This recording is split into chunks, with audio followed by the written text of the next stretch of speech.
The impalement practiced by Vlad the Impaler was nothing like you imagine. It wasn't a simple sharpened stake. Archives reveal a shocking detail. The stake was thick, heavy, with a rounded and heavily oiled tip. The purpose of this modification wasn't to pierce the body and cause a quick death. The goal was the opposite. Under the victim's own weight, such a stake wouldn't puncture vital organs, but would slowly enter the body, pushing them aside. It acted not like a knife, but like a finger being slowly pushed through dense gel. It didn't tear tissues, but slid past them. This allowed the victim to remain conscious, dying from pain, shock, and dehydration over several days. The agony could last up to 3 days. That's 72 hours of continuous, excruciating pain in full public view. This wasn't an act of mad sadism. It was a cold, calculated technology that turned a person into a living, screaming monument of terror. Later, we will show how this technology was used on an unprecedented scale to stop an army of 100,000 without a single battle. But here we encounter the first logic-defying paradox. How could the Ottoman army, the conquerors of Constantinople, who practiced impalement themselves, be so demoralized by the sight of a forest of the impaled that they retreated? They numbered up to 100,000 men, 3 times the population of London at the time. What did they see in the impaler's actions that was absent from their own cruelty? The second paradox is even deeper. Why did Vlad the Impaler, considered a hero by many in his own country of Wallachia, go down in world history as a monster? Dozens of other, equally brutal monarchs of that era remain mere footnotes in the chronicles. What force transformed him from a local ruler into Europe's first continental monster? These two questions separate the historical Vlad the Impaler from the mythical Dracula.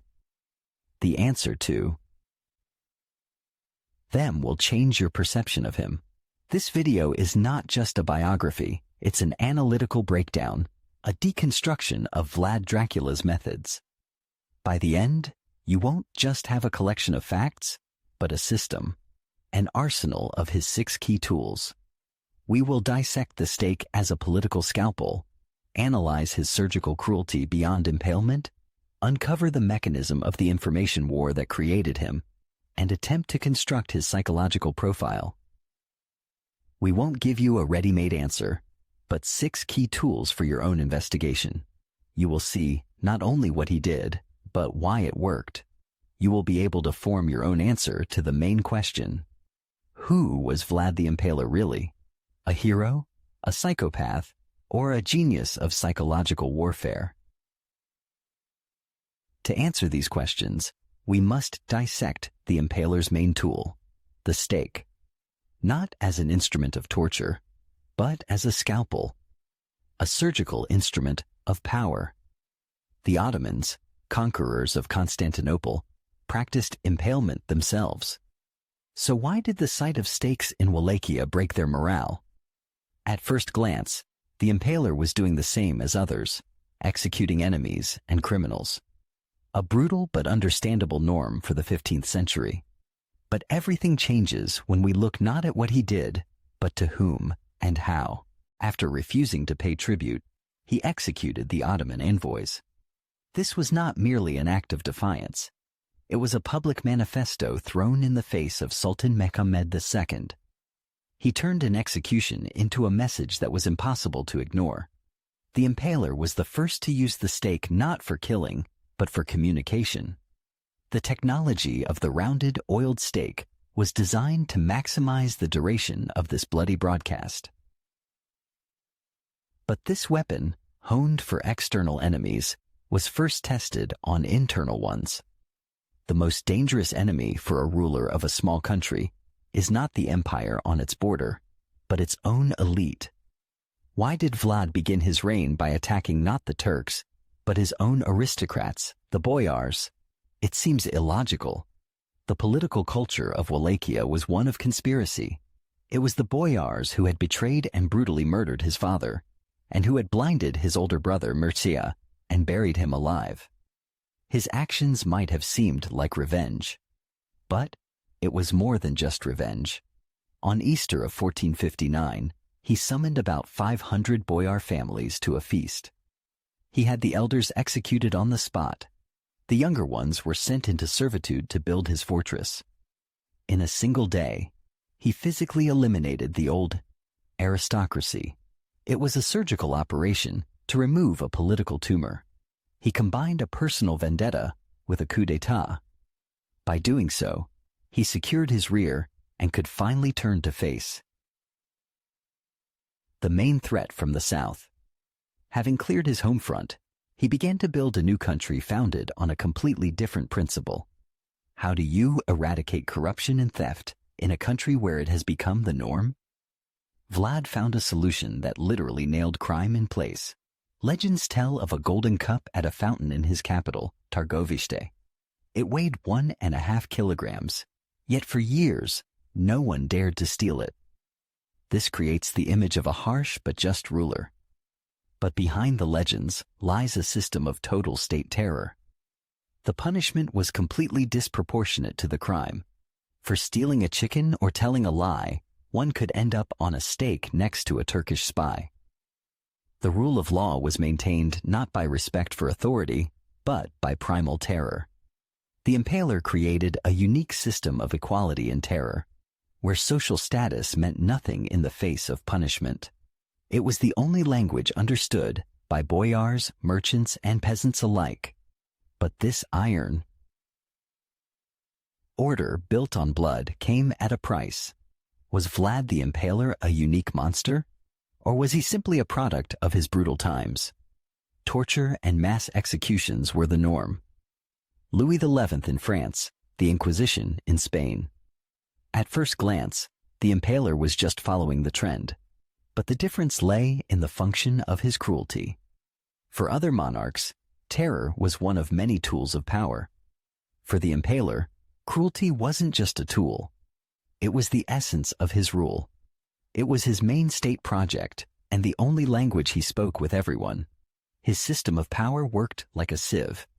It wasn't designed to build anything, but to filter out everything superfluous: traitors, thieves, dissenters. His uniqueness lies not in the fact of his cruelty, but in its totality and systematic nature. He wasn't just a tyrant. He was an architect of terror. And the stake was just one element in his arsenal. Others were even more sophisticated. What would drive a ruler to boil people alive in a giant cauldron? At first glance, it seems like pure madness. But this, one of his most gruesome executions, had its own cold, almost economic logic. This execution wasn't applied randomly. It was reserved for two types of criminals: counterfeiters, who melted metal for fake coins, and horse thieves who, according to legend, cooked the meat of the horses they stole. The Impaler created a system where the punishment literally mirrored the crime. They were often boiled in the very same cauldrons they used for their deeds. You melt metal, he would say. You will be boiled in metal. It was a twisted form of poetic justice. And this same logic explains why he nailed turbans to people's heads. In the winter of 1461, envoys from Sultan Mehmed II arrived at Vlad's court. They refused to remove their turbans in his presence, citing their ancient custom. This was a standard demonstration of imperial superiority. Instead of arguing, the Impaler praised their devotion to tradition and said, "Then I shall strengthen your custom." He ordered their turbans to be nailed to their heads. This was an act not so much of physical, but of symbolic cruelty, the humiliation of the enemy's religious and cultural symbols. The key detail: he left them alive and sent them back to the Sultan. The goal wasn't murder, but the delivery of a living, walking message.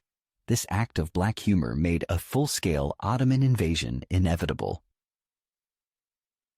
But a ruler preparing for war with the world's most powerful empire was spending resources on controlling marital fidelity and laziness. Why? The chronicles are full of stories about punishments for domestic transgressions. Unfaithful wives had their breasts cut off. Lazy spinners had their hands chopped off.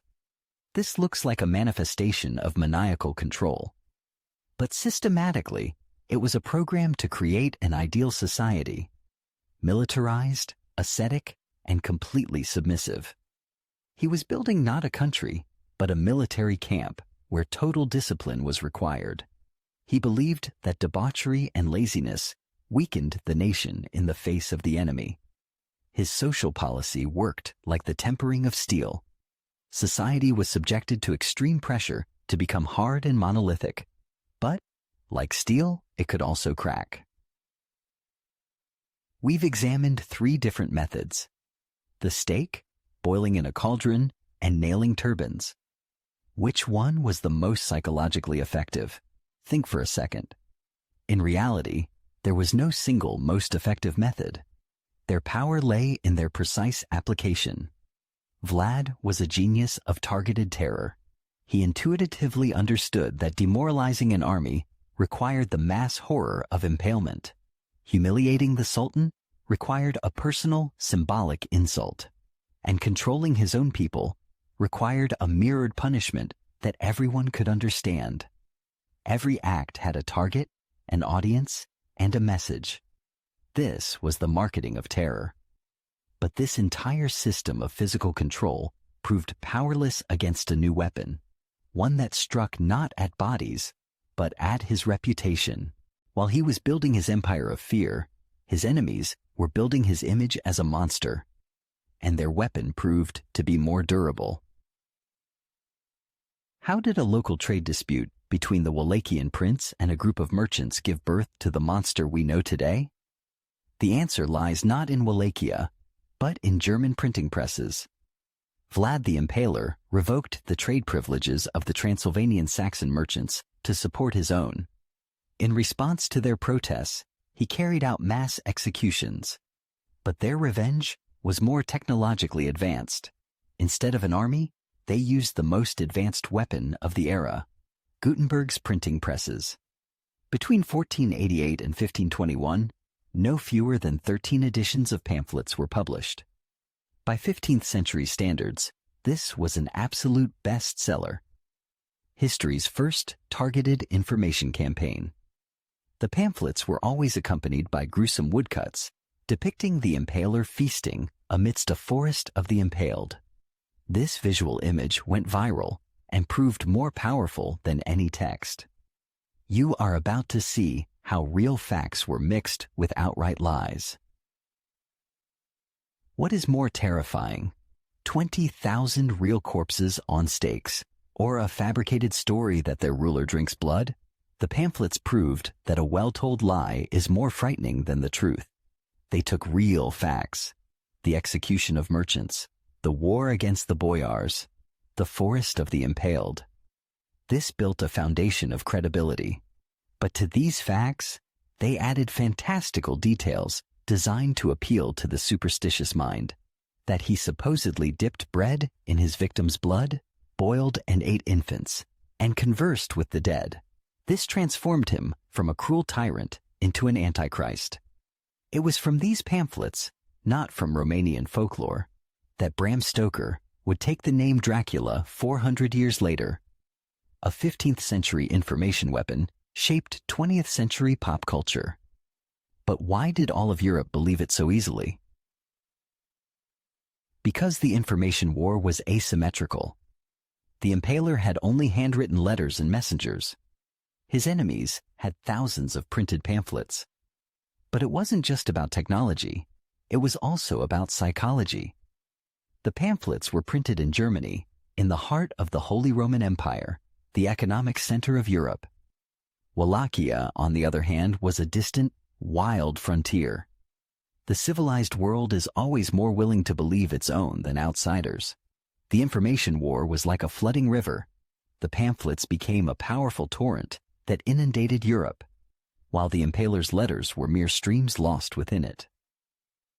Thus, Vlad the Impaler, a master of psychological warfare on the battlefield, found himself helpless in an information war While Europe was reading horrors about him, he was about to face the most important and bloodiest battle of his life. So, we have two images: the real, cruel ruler and the mythical monster from the pamphlets. Which one is closer to the truth? He certainly didn't drink blood or eat infants. That was propaganda. But his real documented actions were so brutal that the fabrications seemed like only slight exaggerations. And that was the genius of the propaganda. It was built on a foundation of real horror. If a man is capable of impaling 20,000 prisoners, why wouldn't he feast among them? The legend consumed reality because reality was monstrous enough. It was this dark legend, not his struggle for independence, that defined his place in history. This brings us to the most difficult question. What drove this man? The key to understanding his personality lies in his traumatic childhood. To understand the monster, one must see what created him. The key to his personality lies in a paradox. Vlad Dracula spent his childhood and youth not in his native Wallachia, but as a political hostage of the Sultan, the very enemy he would fight his entire life. From age 11 to 16, from 1442 to 1447, he and his younger brother Radu lived at the Ottoman court. This was not imprisonment in a dungeon, but life in a gilded cage with the best education. But there, he witnessed firsthand the colossal difference between the anarchy and betrayal of the Wallachian boyars and the iron-fisted centralized power of the Sultan. He learned statecraft from his enemies. His brother Radu converted to Islam and became a friend of Sultan Mehmed. Vlad, however, harbored a deep-seated hatred. The same experience broke them in different ways. This is precisely why his cruelty was so systematic, rather than chaotic. If we set emotions aside, was there a system to this cruelty? The pragmatist version argues that yes, there was. This was the sixth and main element of his arsenal: cold calculation. His entire reign of terror can be broken down into three clear political objectives. First, centralizing power by eliminating the boyar opposition. Second, eradicating crime for economic stability. Third, intimidating external enemies, primarily the Ottoman Empire. His terror was not chaotic. It was surgically precise, targeting specific groups: corrupt aristocrats, dishonest merchants, and Ottoman spies.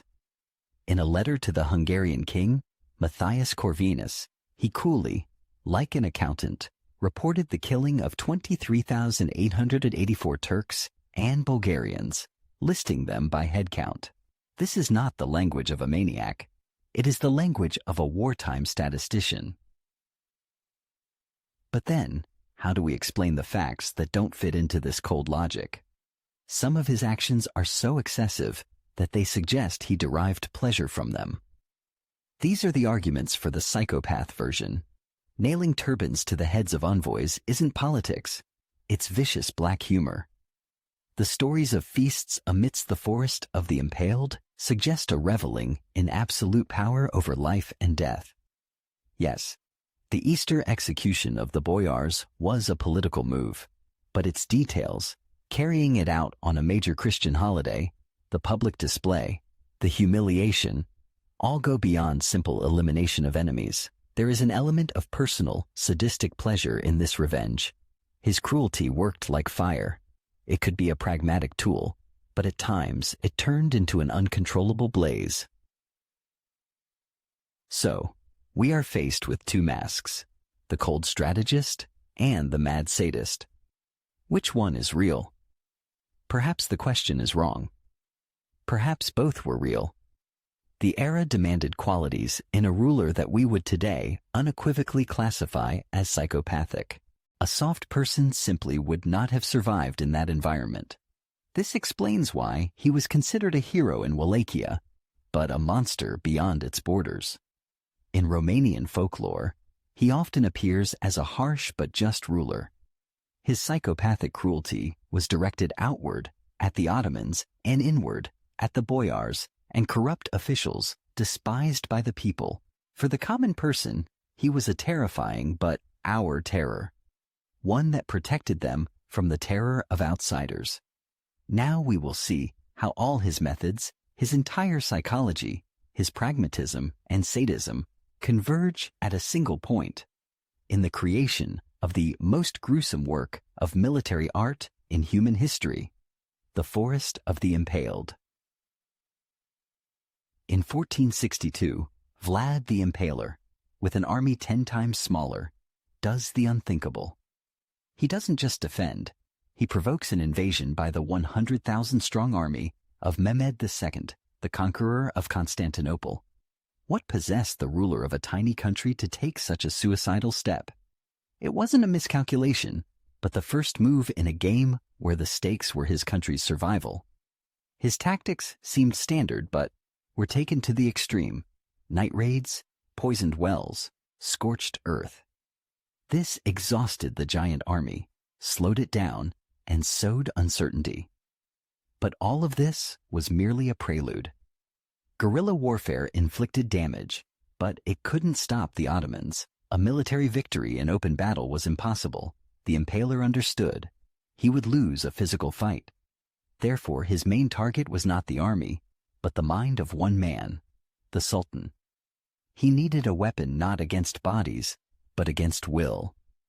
And he decided to use the invaders themselves as the material for this weapon. Where history sees only a slaughter, a cold technology was at work. How do you turn an execution into a precision weapon? The Forest of the Impaled was not a spontaneous act of rage, but a planned military psychological operation. It had a target, a location, and a methodology. On the approaches to the capital, Targovishte, he executed not only captured Turks, but also collaborationist Wallachian boyars. This was a signal to enemies and traitors alike. But the numbers shatter this simple picture. Around 20,000 bodies. This was a valley transformed into an installation covering several square kilometers. The stakes were of varying heights, creating a hierarchy of horror, the tallest for the most high-ranking prisoners. It was a calculated landscape design of terror, an assault on all the senses, the stench of decomposition, the incessant groans of thousands of dying men, the cawing of crows that, according to witnesses, built nests in the bodies. And into this man-made hell rides Sultan Mehmed II himself. How could a spectacle of death stop a man who had witnessed the fall of Constantinople? Mehmed was a battle-hardened warrior, and his army practiced impalement themselves. The answer lies not in the cruelty itself, but in who employed it. The Ottoman chronicler Leonikos Chalkokondyles recorded that the Sultan and his vanguard were paralyzed with shock. But the sources hide the main point. The Turks were demoralized, not by the cruelty as such, but by the fact that a Christian had used their method of execution against the warriors of Islam on such a satanic scale. This was a violation of the world order, an act of blasphemy, not an act of war. In their eyes, the Impaler transformed from an enemy into an unholy force, one that could not be fought by conventional rules. He attacked not their fighting spirit, but their religious foundations. Looking upon this field of death, the Sultan uttered, "You cannot take the country of a man who is capable of such things." These were not words of fear. They were words acknowledging defeat on a metaphysical level. He turned his army around and left. How did a victory that saved his country not turn its ruler into a hero for all of Christendom? The Impaler halted the Ottoman expansion, something many European monarchs had failed to do. So why, instead of glory, did he receive eternal damnation? The Forest of the Impaled was a brilliant and only possible solution that saved Wallachia. But this victory definitively answered the second question from our introduction. Rumors of this act, greatly amplified, reached Europe and horrified even his allies. The scale of the cruelty was beyond comprehension, even for the 15th century. His greatest triumph became the final nail in the coffin of his reputation. It was after the Forest of the Impaled that the German pamphlets gained the most powerful and real basis for their propaganda. The weapon that saved his country physically, destroyed his legacy. Informationally, it was a Pyrrhic victory. Wallachia was saved, but devastated. The scorched earth, poisoned wells, and thousands of corpses on stakes left the country on the brink of famine and plague. The Impaler's army was exhausted. His system of total control, effective in peacetime, began to crack under the pressure of full-scale war. He had won the battle for territory, but was beginning to lose the war for loyalty. The people and the boyars, worn down by his terror and the consequences of the invasion, grew tired of their savior. They wanted not glory, but peace. And Sultan Mehmed, as he retreated, left them the perfect tool to achieve it. He left them Radu, Vlad's younger brother, handsome, diplomatic, a convert to Islam and Ottoman customs. Radu was the complete opposite of the Impaler. He was everything Vlad was not, compromising, predictable, and obedient to the Sultan. Mehmed offered the Wallachian boyars a simple deal: support Radu, and the war would end. The terror would cease. Trade would resume. It was a temptation that the aristocracy, which Vlad had been exterminating for decades, could not resist. The betrayal came not from the battlefield. It grew from within, from the very soil Vlad had so diligently fertilized with blood. Left without the support of his own elite, Vlad was forced to flee. He went to Hungary to his main Christian ally, King Matthias Corvinus, to ask for help for a new campaign. But he was walking straight into a trap he had set for himself. Those same German pamphlets he had ignored had long been on Corvinus's desk. For the Hungarian king, who had trade interests with the Saxon merchants, it was politically disadvantageous to help a ruler whom all of Europe considered a fiend. The pamphlets became the perfect pretext. Instead of an army, Matthias Corvinus gave Vlad a prison cell. Thus began the most humiliating period of his life. The man who had stopped the Ottoman Empire spent the next 12 years in Hungarian captivity. His main weapon, psychological terror, proved useless against bureaucracy and political intrigue. His victory on the battlefield turned into a total defeat. On the information front, he became a victim of his own myth. His enemies couldn't defeat him with the sword, so they defeated him with the word. The story of Dracula, it seemed, was over. But how did the life of a man who seemed immortal end? Now we will assemble all the elements of his arsenal into a single functioning mechanism. His cruelty was not chaos, but architecture. The war against the boyars, the stake as a tool, and his surgical cruelty were inextricably linked. Without the Easter execution of the aristocracy, without the total cleansing of his home front, the Forest of the Impaled would have been impossible. He would have been betrayed long before reaching the capital. The stake was the main instrument of this cleansing, and other methods, like boiling alive or blinding, were not random sadism, but a system for calibrating punishments for different social classes. The Impaler's system of terror worked like a pharmacist's scale. On one side was the threat of foreign invasion, on the other, the threat of internal betrayal. Each execution was not an act of sadism, but a precise weight dropped onto one of the pans to maintain the fragile balance of power. But how could one man take this system to such a terrifying extreme? The answer is that his personality became a weapon of mass destruction. The Forest of the Impaled was not just a military solution. It was a direct consequence of his trauma. From 1442 to 1447, he was a hostage of the Turks. He studied their psychology, their language, their fears in exhaustive detail. He knew where to strike. And it doesn't matter whether he was a psychopath or a pragmatist. What matters is that he was able to turn his reputation and his knowledge of the enemy into a tangible weapon. The forest of the Impaled is his personality, projected onto the battlefield. It was his personal answer to Sultan Mehmed, honed by years in captivity. Could any other historical figure, one who hadn't gone through his personal hell, have created such a weapon? And this is the final irony of his fate. His entire system of physical and psychological terror created the perfect breeding ground for propaganda. His enemies, the Saxon merchants, didn't invent a monster from scratch. They simply took real blood-curdling facts and amplified them many times over with the printing press. The printed word proved more durable than any stake. The Impaler was winning battles on the Danube, but losing the war in the printing houses of Mainz and Nuremberg. The German pamphlets turned him into history's first media monster. His physical terror gave birth to an information terror, which in turn created the image of Dracula we know today. Cruelty saved his country, but it destroyed his name. We have dissected the arsenal of Vlad the Impaler. We have seen how and why he used each tool. Now it's up to you.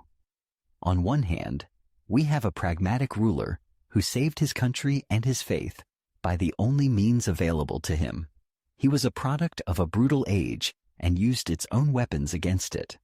On the other hand, we have a monstrous tyrant whose methods cannot be justified by any goal, no matter how noble. Both viewpoints are supported by real facts. We are not going to give a final answer. We want to know your opinion. Write just one word in the comments: defender or tyrant. This is the most important question of our entire investigation. Your voice is your verdict in the historical trial of Dracula.